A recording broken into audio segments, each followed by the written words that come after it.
सांडगा म्हणलं की सगळे ना तोंड वाकडं करतात. पण आपण अशा पद्धतीनं भाजी करणार आहे ना, ज्यांचं तोंड वाकडं झालंय ना खाताना ते सरळच होणार बघा आणि परत परत करायला लावणार. अशी मी छान झणझणीत भन्नाट अशी सांडग्याची रेसिपी करणार आहे. हा सांडगा आपण उन्हाळ्यामध्ये करून ठेवतो, जेणेकरून आपल्याला पावसाळ्यामध्ये याची भाजी करून खाता येईल. म्हणजे आपण एनी सीझनमध्ये पण खाऊ शकतो, पण पावसाळ्यामध्ये ही सांडग्याची भाजी खायची मज्जा खूप वेगळी असते हो. तर चला आपण भाजी करून बघूया. आधी सुरुवातीला काय काय करायचं आहे ते. कढई ठेवायची, कढईमध्ये तेल टाकायचं, त्याच्यामध्ये हे सांडगे टाकायचे आणि छान आधी भाजून घ्यायचे आहेत. म्हणजे सांडगे आधी सुरुवातीला भाजून घ्यायचे आहेत, म्हणजे ना ते खरपूस भाजल्यानंतर खूप छान लागतात बरं का. आणि जास्त करपवायचे नाही आहेत. आणि हे सांडगे भाजतानाच इतका वास घरभर सुटलेला असतो ना, असे कडकडून फोडूनच खाऊ वाटतात, इतकं सुंदर तो वास येत असतो. ठीक आहे, यानंतर काय करायचं, हे सांडगे भाजून झालेले आहेत तर आपण आता एका डिशमध्ये काढून घ्यायचे. छान डिशमध्ये काढून झाल्यानंतर डिश साईडला ठेवायची आहे. परत ही कढई आपल्याला गॅसवरच ठेवायची आहे.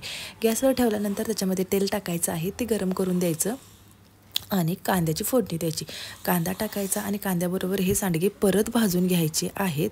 आणि सांडगे भाजून कांद्यासोबत सांडगे भाजून घ्यायचे आहेत. परत त्याच्यामध्ये तिखट टाकायचं आहे, हळद, मीठ, शेंगदाण्याचं कूट आणि भरपूर असं पाणी टाकायचं आहे. पाणी भरपूर टाका, म्हणजे तुमच्या अंदाजानुसार टाका, जेणेकरून हे सांडगे शिजले पाहिजेत. कुकर लावला तरी चालतो, कुकरमध्ये 2-3 शिट्ट्यामध्ये छान शिजतो. पण मला कुकरपेक्षा कढईमध्ये शिजलेली भाजी खूप आवडते, म्हणून मी कढईतच केलेली आहे. तर तुम्हाला घोरण्याचा आवाज येत असेल, माझी छोटी मुलगी आहे ती झोपलेली आहे साईडला, नाहीतर म्हणाल हा आवाज कुठला आलेला आहे, त्याबद्दल थोडंसं सॉरी बोलते तुम्हाला.